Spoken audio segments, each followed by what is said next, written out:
Bonjour à tous et bienvenue dans une nouvelle vidéo. Aujourd'hui on reparle des transferts car on en sait plus sur le cas de Pierre Gasly. Ça y est, c'est officiel, le français restera chez AlphaTauri l'an prochain et on connaîtra son coéquipier au moment des deux grands prix à Bahreïn. Du coup, dans cette vidéo, on va faire un point complet sur la situation. Je vais donner mon avis sur cette prolongation de contrat et on essaiera de se demander quel peut être le futur de Pierre.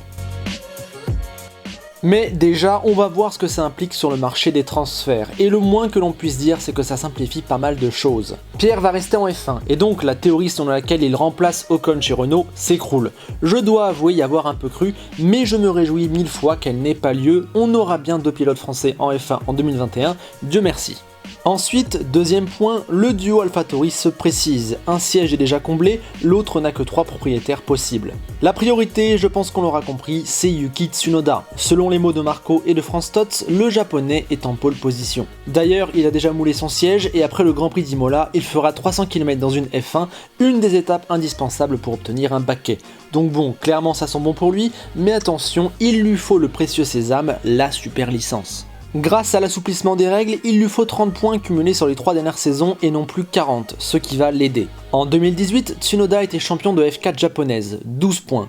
En 2019, son meilleur résultat, c'est 4ème de l'Euro Formula Open, 7 points. Du coup, il en a actuellement 19, il lui en manque 11. Ça voudrait dire faire un top 5 en Formule 2 cette année, ce qui n'est pas encore fait, car aujourd'hui le japonais est 3ème, mais seulement avec 7 points d'avance sur la 6ème place, donc attention. Mais il y a un autre cas de figure dans lequel Tsunoda pourrait échouer à la 6ème place du général, mais tout de même avoir sa super licence grâce à une séance d'essai libre en Formule 1 qui lui donnerait 2 points salvateurs. Actuellement, il a 25 longueurs d'avance sur le 7ème avec seulement 2 meetings restants. Donc bon, normalement, Tsunoda devrait cocher toutes les cases et être le coéquipier de Pierre l'an prochain.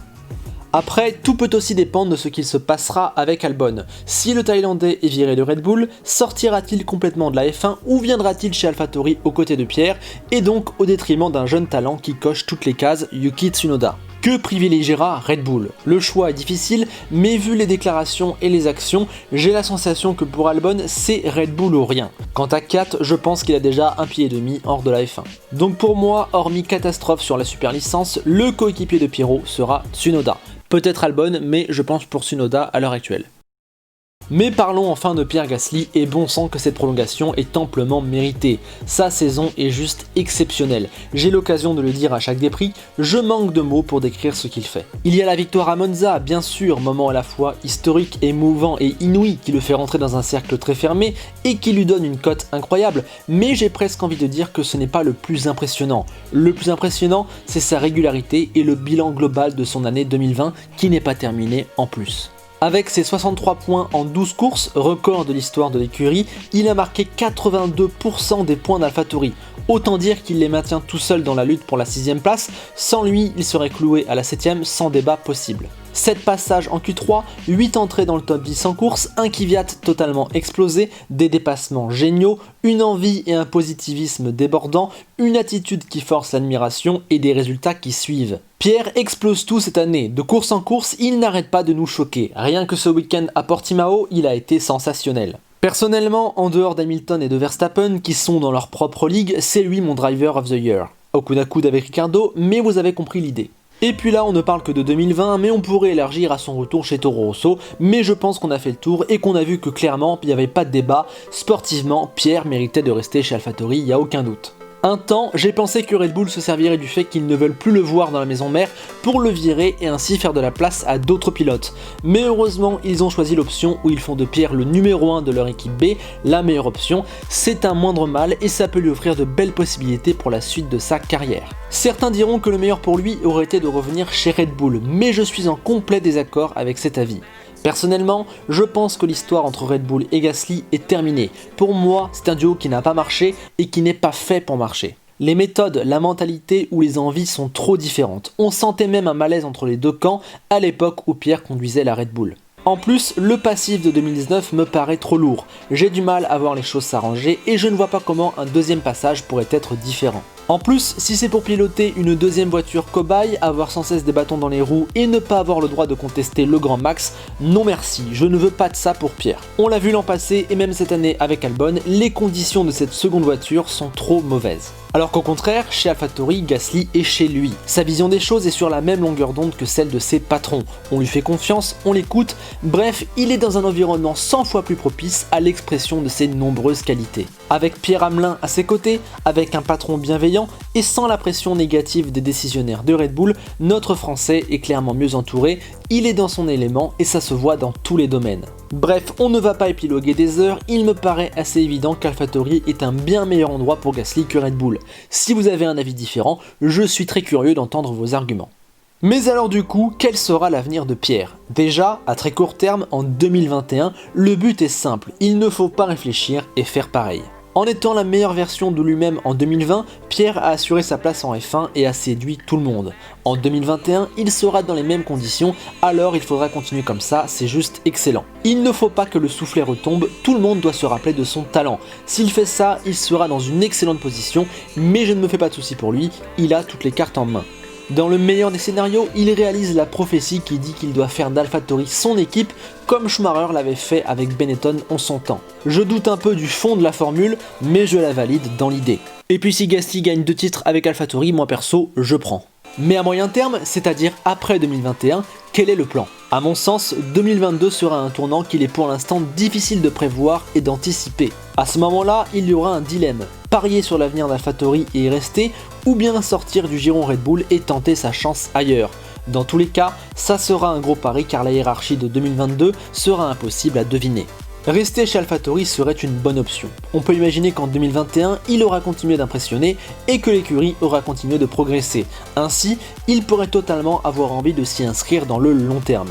En plus, il serait sûr de son environnement. Cela serait un choix qui le mettrait dans le confort et donc dans les meilleures conditions pour attaquer 2022. Enfin, en ne sachant pas trop qui sera au top de la hiérarchie, il vaut peut-être mieux rester là où on est sûr de ses forces et continuer à développer le projet AlphaTauri. Mais de l'autre côté, 2022 peut être une excellente porte de sortie pour Pierre. Cela peut être l'occasion de se libérer du clan Red Bull. En plus, c'est certain qu'il aura des sollicitations. Avec ce qu'il produit et le fait qu'il soit un vainqueur de Grand Prix, toutes les équipes auront son nom en tête quand elles chercheront un pilote. Potentiellement, Renault, Alfa Romeo, Williams ou peut-être même Mercedes devront combler un siège et elles penseront forcément à lui. Mais cela comporte des risques. Déjà, il faudrait parier sur comment la future équipe s'en sortira dans la prochaine réglementation, ce qui est totalement impossible à faire. Et ensuite, ça voudrait dire changer d'environnement à un moment où la stabilité sera un luxe. Tout ça me fait dire que rester chez AlphaTauri en 2022 est sûrement le choix le moins risqué, le plus rassurant et donc le meilleur. Sa fenêtre de tir pour sortir du clan Red Bull, c'est peut-être plutôt 2023, si en 2022 il se rend compte qu'AlphaTauri ne marche pas assez bien. Mais ça fait très loin. Après 3 années dans une écurie du milieu de grille et avec d'autres jeunes qui arriveront, quelle sera sa cote? On a déjà vu des excellents pilotes ne pas aller tout en haut à cause de mauvais choix ou de mauvais timing. Pierre va devoir assembler chance, performance et bon choix pour éviter ça. Si c'est une horizon trop lointaine pour qu'on puisse s'y projeter avec certitude, ce qui est sûr c'est que l'objectif de Pierre c'est d'avoir un top volant à long terme, pour 2022 ou 2023 au plus tard, chez AlphaTauri ou ailleurs. Actuellement, il est dans une espèce de période de transition où il faut performer pour conserver ses chances, mais cela va devoir prendre fin. Pierre devra faire le bon choix d'écurie pour, sous 2 ans, jouer les podiums, les victoires et le titre qui est son objectif. Aujourd'hui, impossible à dire s'il y arrivera et où, mais je pense que dans cette vidéo, on a bien expliqué les enjeux qui l'attendaient. Bien, je pense avoir fait le tour du sujet. Premièrement, la prolongation de Pierre est une excellente nouvelle dont je me réjouis grandement. Il le mérite et tout le monde le reconnaît à sa juste valeur, ça fait plaisir. À court terme, il ne doit pas réfléchir et continuer ainsi. En revanche, dès 2022, des questions très importantes se poseront pour la suite de sa carrière. Des questions pour le moment trop lointaines et qui comportent une grosse part d'imprévu. On va donc se contenter d'être dans le présent et de savourer les performances actuelles de Pierre, mais on garde le sujet à l'esprit car on sait qu'il sera primordial à un moment donné. À présent, je vous invite à venir dans l'espace commentaire pour me donner votre avis sur la question. Considérez-vous qu'AlphaTauri soit le bon choix pour Pierre? Auriez-vous préféré qu'il remonte chez Red Bull? Que doit-il faire en 2022? Où doit s'inscrire son avenir? La parole vous revient, dites-moi tout. Personnellement, je réitère mes compliments à Pierre Gasly pour sa magnifique saison, je lui souhaite le meilleur l'an prochain à AlphaTauri, mais également à un horizon plus lointain. J'espère qu'il tombera dans la bonne équipe au bon moment et qu'il pourra jouer les titres, les victoires et les podiums, je le souhaite vraiment du fond du cœur. Bien, c'est ainsi que va se terminer cette vidéo réaction à la prolongation de Pierre Gasly. J'espère qu'elle t'aura plu. Si c'est le cas, n'hésite pas à mettre un like, à la partager et à venir discuter avec moi dans les commentaires.